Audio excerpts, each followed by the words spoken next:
Salut à tous, c'est Polo SVJ. Aujourd'hui, on est donc un samedi, et qui dit samedi dit mariage dans ma ville. Donc actuellement, il y a juste ça pour le moment. Pour une petite session de car spotting, là j'ai un peu baissé l'exposition. Non, la luminosité, pardon. Donc c'est une petite Audi RS3, donc vraiment très sympathique. On reconnaît les Audi RS3 DA3, mais je vais un peu vous le montrer. Déjà, ici on peut voir les feux arrière qui sont totalement fous. Le logo Audi qui a été fait en noir pour un peu corriger tout ça. Ouais, comme ça. Donc vous vous en doutez bien, c'est une location, évidemment. Plaque polonaise juste ici. Donc voilà. On retrouve sur la RS3 donc de chaque côté une seule sortie d'échappement en forme ovale. Donc également ici.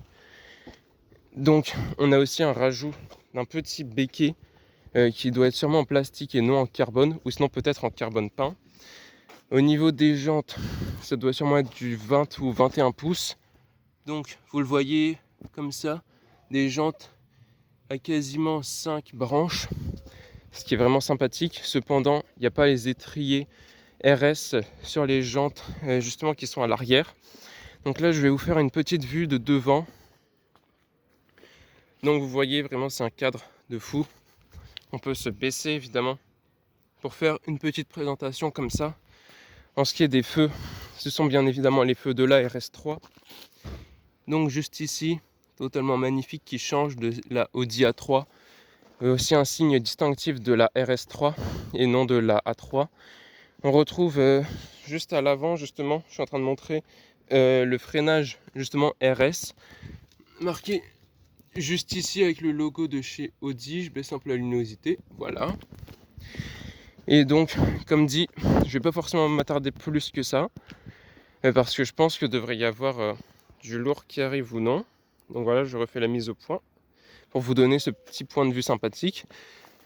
En ce qui est de la face avant, ça donne ça. Donc vraiment, c'est sympa. Ça, c'est un peu la vue que je peux éventuellement avoir. Donc sympathique quand même. Un beau spot dans ma ville. Et justement, vous l'aurez sûrement compris, elle est sur un mariage. Oui, parce qu'on est samedi, et qui dit samedi dit forcément mariage. À moins que je vous l'ai déjà dit en début de vidéo. Et dans ce cas-là, c'est une erreur de ma part. Mais ce serait bien quand même de le rappeler. Et donc, comme dit, là je suis un peu à contre-jour. Donc ce que je vais faire, c'est que je vais baisser la luminosité pour faire un meilleur rendu.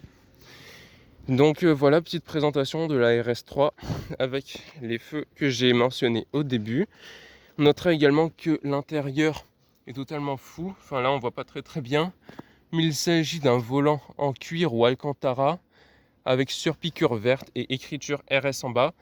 Là vous voyez aussi au côté passager on a du vert qui est quasiment justement le même que le vert de la voiture. Avec juste ici l'inscription Quattro de chez Audi. On a bien évidemment le Start and Stop Engine, étant donné que c'est une automatique. Et les surpiqûres vertes sur les sièges assortis à la voiture. Donc vraiment c'est un super choix de configuration de prendre les surpiqûres vertes, justement pour rappeler la couleur en général. En ce qui est du volant, on a donc inscription RS juste ici, ainsi que les palettes au volant juste là. Tac, ici. Les palettes au volant, c'est justement pour passer les vitesses, avec un petit logo Audi sur le volant pour un peu rappeler la marque. Et comme dit, vous avez ça. C'est donc quelque chose pour les aérations d'air. Si vous avez un peu trop chaud ou un peu trop froid justement dans la voiture, et vous activez la clim et voilà, c'est parti. Donc voilà. Là, les sièges, on voit vraiment pas très bien, mais c'est des sièges semi-confort, semi-sportifs avec une inscription RS dedans. Donc c'est pour ça que je vais acheter un peu de matos pour faire des meilleurs plans. En ce qui est des rétroviseurs, c'est vraiment très sommaire, basique. Alors que chez les BMW, on retrouvera des rétroviseurs assez taillés, surtout en ce qui est de la fin, juste ici. Donc vraiment dommage, pas un super point sur cette voiture. Et sinon, comme dit, tout le reste, c'est un truc de fou. Et j'espère que cette présentation vous aura plu. Et sinon, on essaye un peu de continuer le car spotting aujourd'hui dans ma ville.